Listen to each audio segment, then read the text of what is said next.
Olá, aluno da Univesp. Seja bem-vindo a mais uma aula do Controle Estatístico do Processo, o CEP. Eu sou a professora Márcia e na aula de hoje nós vamos aprender o que são gráficos de controle por variáveis contínuas. Então, dentro do nosso plano de aprendizado aqui do nosso curso, nós estamos na terceira semana. O assunto dessa semana, como eu já falei, são os gráficos de controle por variáveis contínuas, que a gente vai ter continuidade também aí na próxima aula. Então, os tópicos que serão abordados nessa aula são processo de fabricação, então a gente vai entender de uma forma resumida o que é um processo de fabricação. Vamos ver a definição de variáveis discretas e contínuas, vamos entender o que é uma variabilidade dos processos. Também vamos aprender a construir e analisar gráficos de controle e vamos fazer um exemplo. Quando a gente fala de processo de fabricação, o processo de fabricação ele se trata o quê? De pegar aí um material inicial, né, uma entrada, que são os insumos, que vão passar aí por processos de fabricação, né, através de máquinas, ferramentas, energia e mão de obra, até se chegar aí num produto acabado. Tudo que não é utilizado no processo de fabricação ou que sobra é chamado de sucata. E refúgio são as peças que não podem ser comercializadas devido a algum problema, principalmente na questão da qualidade. A gente não pode falar de processo de fabricação sem considerar a questão de agregar valor. Então, quando a gente fala de processo de fabricação, significa o quê? Que esse material inicial, esse material de entrada, ele teve o seu valor agregado para se chegar, né, valor agregado nos processos de fabricação, para se chegar ao produto final, que são as saídas. Os gráficos de controle, eles são ferramentas para se obter aí um controle estatístico, né? Então eu estou analisando ali um determinado dado, eu vou utilizar a estatística, né, para verificar, né, se está enquadrado dentro aí do que eu espero, né? Vai monitorar o processo também, né, com a medição aí dos dados, determinar a capabilidade do processo, né? Então, determinar se aquele processo está sendo capaz, né, de realizar o que se espera dele e investigar a variação excessiva em um processo, né? Então, se teve aí algum tipo de problema de qualidade, né, por exemplo, né, o gráfico de controle ele vai conseguir mostrar, né, essa questão. Então, o que são variáveis contínuas e discretas, né? Então, as variáveis elas são divididas em variáveis quantitativas e qualitativas. As variáveis contínuas e discretas elas são variáveis quantitativas.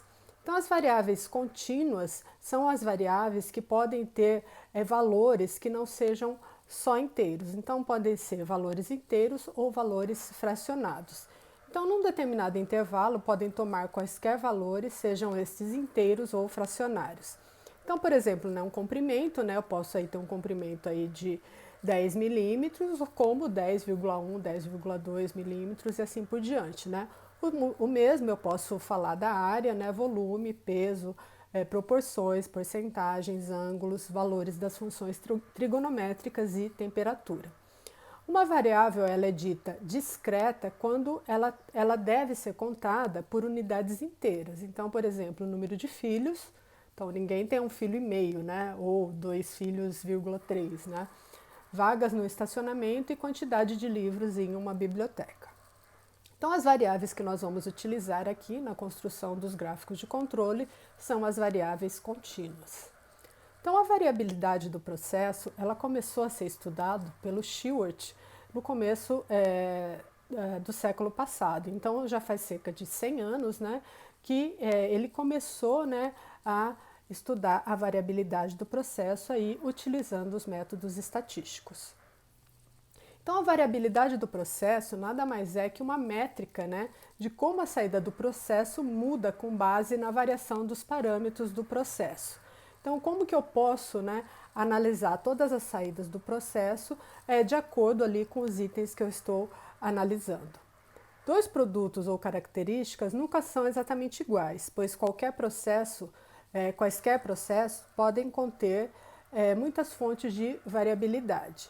As diferenças entre os produtos podem ser grandes ou pequenas, mas sempre estão presentes. Quando a gente fala que não são somente iguais, né? Então, por exemplo, o nosso corpo, né, ele é simétrico, mas um lado ele não é igualzinho, não é idêntico ao outro, né? Então, se eu coloco aqui as minhas duas mãos, eu vou verificar, né, que tem aqui pequenas diferenças de um lado para o outro, né? Então, o dedo é um pouquinho maior, né, que o seu simétrico, né, ou o outro é um pouco mais torto e assim por diante, né? Essas diferenças elas podem ser grandes ou pequenas, mas elas sempre estão presentes. Então, o Shewhart, né, ele começou a analisar a variabilidade do processo, né, construindo aí uma curva normal. Então, o que ele verificou, né, que o valor médio, né, das amostras que ele media eram concentrados aqui num determinado valor. E eu tinha aqui algumas variações, né, para mais ou para menos, né, então para mais ou para menos, que poderiam estar ali dentro das especificações, né? Então ele observou isso. E como que ele fez, né, essa observação? A variabilidade do processo, ela está associada aí às causas comuns, né, que são associadas ao desenho, à estrutura e aos responsáveis pelo processo. Então, tudo dentro ali do esperado, né, mas que tem aí pequenas variações. Então, são as causas comuns, né?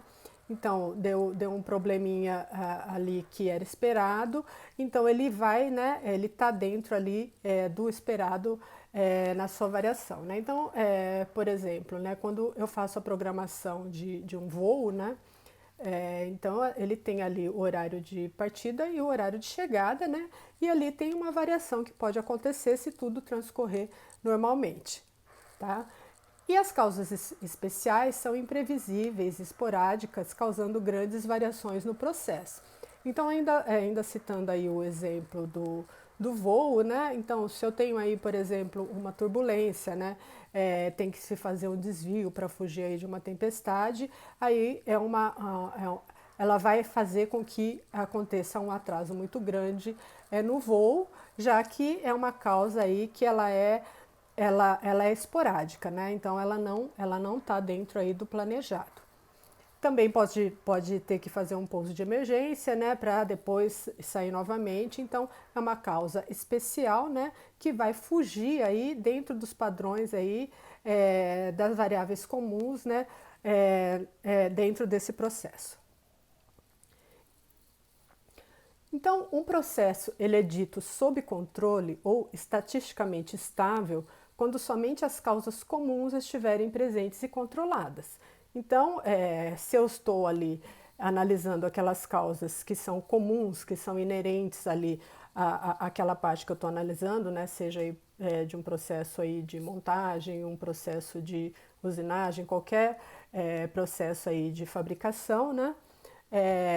Então ele é estatisticamente estável, utilizando aí as suas variáveis comuns, tá? Então aí o Shewhart colocou aqui no diagrama, né, a quantidade aqui, a quantidade média, né, e aí a gente consegue ver a concentração aí no valor médio. Então o valor médio aqui ele chamou de μ. Então esse μ ele pode ter uma variação aqui para menos ou para mais, né, que é chamado de desvio padrão. Então, se eu tiver aí um pequeno desvio padrão, eu vou ter ali um controle aí de cerca de 68%. Se eu tiver um desvio padrão de multiplicado por 2, já vou ter aí 95%. Agora, se for 3 para mais ou para menos, eu já tenho uma faixa aí de controle de 99,7%, enxergando aqui pelos dados plotados aqui no diagrama. Só que somente a curva normal não era suficiente para se fazer essa análise. Então, ele tinha ali todos os valores dos dados, mas ele não sabia o momento em que tinha acontecido cada uma ali das ações, né? Então, com isso, ele fez o quê? Ele criou o gráfico sequencial em que os dados coletados, de acordo com o tempo, foram plotados, né, para se saber exatamente qual foi a variação que aconteceu aí durante um determinado tempo, né? Então aqui esse gráfico sequencial nada mais é do que a curva normal deitada, né? Então com isso, né, consegue-se analisar aqui ponto a ponto, né, no determinado tempo, o que aconteceu aí com as suas amostras. Então, somente o gráfico também, né, o gráfico sequencial, ele também não mostrava muita coisa, né? Então, ele tinha que ser delimitado, né, para se saber o quanto ele estava sob controle, né? Então, para se ter aí o limite de controle ali de 99,7%, né, foram delimitados aqui o limite superior de controle, né, para mais e para menos, né, e uma linha média aqui entre esses dois limites. Então, se os meus valores, né, coletados, né, a média aqui de valores estiverem dentro aqui do limite superior e do limite inferior, significa que eu tenho aqui as variáveis sob controle. Então, como são feitos aí os cálculos do limite superior e do limite inferior? Então, de acordo aqui com a curva normal, a gente está utilizando aqui, né, o nível aqui de variabilidade para atingir aqui 99,7%, os 3 sigma, né? Então, multiplicar aqui o desvio padrão por 3. Então, a gente sabe, né, que a média da população é equivalente à média aqui da amostra, né? Então, aqui a gente tem aqui a média da amostra e tem aqui mais ou menos 3 vezes o desvio padrão. Então, a gente chega aqui na probabilidade, né, de 99,7%. Então, para se calcular os limites da amostra, né, partindo ali daquela aquela equação principal, né, a gente sabe, né, da relação que tem, né, entre o desvio padrão e o desvio padrão médio, né? Então, essa variação, né, essa relação é de acordo aqui com a raiz quadrada, né, do número de amostras. Então, com isso, né, o Shewhart, ele definiu, né, esse valor aqui do desvio padrão da amostra, né, utilizando aqui a média das amplitudes e um valor aqui tabelado em função do tamanho da amostra. Então, substituindo ali na equação, né, tendo o limite superior de controle, a média mais 3 vezes o desvio padrão, né, então o desvio padrão seria todo esse termo aqui, né, então aqui positivo para o superior e negativo aqui para o inferior. Só que o valor aqui, 3, amplitude, a média da amplitude e esse valor tabelado, eles formam uma constante. E essa constante aqui é chamada de A2, que também é um valor tabelado. Então, para se chegar aí no gráfico de controle das médias, né, amostrais, é utilizado aqui o valor desse A2, né, tabelado aqui, ó, conforme essa tabela aqui. Então, eu tenho aqui o fator A2, né, então, meu tamanho da amostra, né, então, se naquele momento, naquele momento eu retirei 5 amostras, eu vou usar aqui os valores dessa coluna. Se eu retirei 8, então, os valores aqui dessa coluna. Então, o limite superior de controle aqui da média amostral é a média da média mais esse fator aqui, A2, vezes a média das amplitudes. Então, somando aqui para o limite superior de controle e subtraindo para o limite inferior de controle, né? E aí a linha média é a média das médias.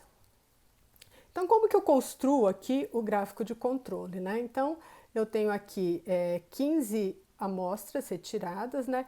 Cada amostra tem aqui 5 amostras, né? Então, cada vez, né, que eu fiz a medida ali da amostra, né, eu retirei 5 itens, né, que a gente chama aqui de 5 amostras, calculei aqui a média, né, a média das amostras e aqui a amplitude, né, a amplitude é o maior valor menos o menor valor. Analogamente, eu posso construir aqui o gráfico de controle para amplitude, né, utilizando também aqui a amplitude média e esse fator aqui multiplicativo que está aqui na mesma tabela, né? Então, se eu estou usando ali aquela amostra com 5 itens, eu vou usar aqui o valor dessa coluna, né? Então, o valor aqui de D3 e o valor de D4, né? Então, 2,115 e o D3 vale 0. E a linha média aqui é a média das amplitudes. Então, aqui, olha, um pequeno exemplo, né, para a gente finalizar. Então, as medidas em milímetro de uma parte crítica de uma peça de aço são conferidas a cada meia hora após o processo de estampagem, escolhendo-se 5 peças e os valores medidos em um turno estão listados na tabela a seguir. Construir um gráfico de controle para a média e um para a amplitude e realizar uma análise do processo. Então, aqui é aquela tabela, né? Então, eu tenho aqui, ó, de 1 a 5 amostras. Eu tenho aqui o valor médio, né, calculado aqui das amostras e a amplitude. Então, o cálculo para a média, né, utilizando ali as equações ali que a gente já viu, né? Então, eu tenho aqui o valor da tabela 20577, né? E os valores aqui da média, né? Com isso, eu tenho aqui o resultado da média, o limite superior de controle e o limite inferior de controle que eu vou plotar lá naquele gráfico. Então, analogamente, né, para a amplitude, né, também utilizando ali os dados da tabela e os dados ali calculados naquela minha planilha, eu chego aqui a esses resultados. Então, ali os 215, né, que é o D4, e o 0, que é o D3 ali da tabela. Então, aqui o meu gráfico da média, né, com os valores plotados, o limite superior de controle, o limite, a linha média e o limite inferior de controle. Então, aqui a gente pode observar que todos os pontos, eles estão entre o limite superior de controle e o limite inferior de controle.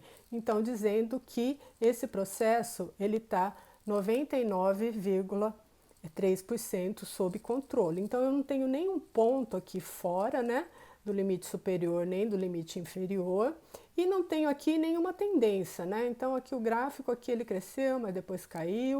Então, eu não tenho aqui nenhuma tendência entre todas as amostras aqui analisadas.